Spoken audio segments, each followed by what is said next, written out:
Bonjour à toutes et à tous dans ce deuxième épisode de la série L'organisation du pouvoir selon la Constitution. Aujourd'hui, nous allons nous attarder au président de la République. Tout d'abord, comment est-il élu? Quel est le mode d'élection du président de la République? Ce sont les électeurs français qui élisent le président de la République représentant le pouvoir exécutif.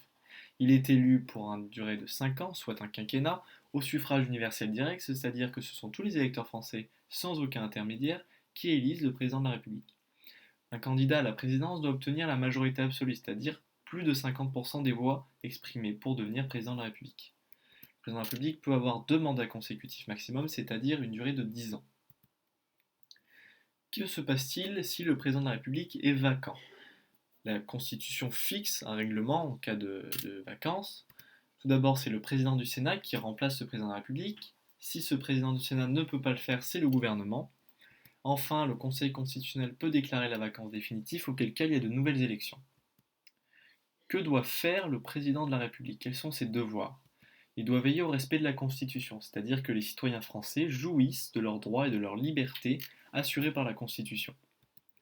Il veille au bon fonctionnement des pouvoirs publics afin que les citoyens puissent accéder aux institutions dans les meilleurs termes possibles. Il veille à l'indépendance de la nation, à l'intégrité du territoire, c'est-à-dire que le territoire français reste uni et complet et que la France ne dépende d'aucune nation, qu'elle ne soit sous aucune hiérarchie. Comment agit le président de la République? Il dirige le pays avec un gouvernement qu'il nomme. Nous verrons cette phase dans la prochaine vidéo qui consistera à étudier le gouvernement. Il préside les conseils et comités supérieurs de la défense afin d'assurer au maximum l'intégrité du territoire français et l'indépendance de la nation, qui sont le troisième point que nous avons abordé dans la diapo précédente. Il communique avec le Parlement, et là il y a deux manières. Soit il envoie un message qu'il fait lire, ce message ne donne lieu à aucun débat, soit il réunit le Parlement, les deux chambres, l'Assemblée et le Sénat, dans un congrès. Il nomme les représentants de l'État dans différents domaines, comme les préfets, les ambassadeurs, etc. Que peut-il faire? Que peut faire le président de la République? Il propose des référendums sur proposition du Premier ministre ou du Parlement. Le président de la République peut proposer en effet des référendums. Si c'est le Premier ministre qui le propose, cela donne à une simple annonce devant le Parlement. Si c'est le Parlement qui propose le référendum, c'est un petit peu plus compliqué puisque ce référendum prend forme en proposition de loi et doit être accepté par un minimum de parlementaires.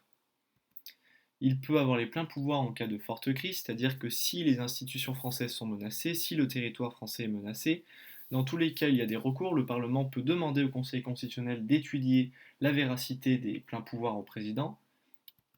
Il peut dissoudre l'Assemblée nationale, c'est-à-dire faire en sorte qu'il y ait de nouvelles élections parlementaires, et il peut faire grâce à titre individuel. Il fait également d'autres choses, il préside les conseils des ministres, il met en place bien évidemment la politique nationale, etc. etc. Au revoir à tous.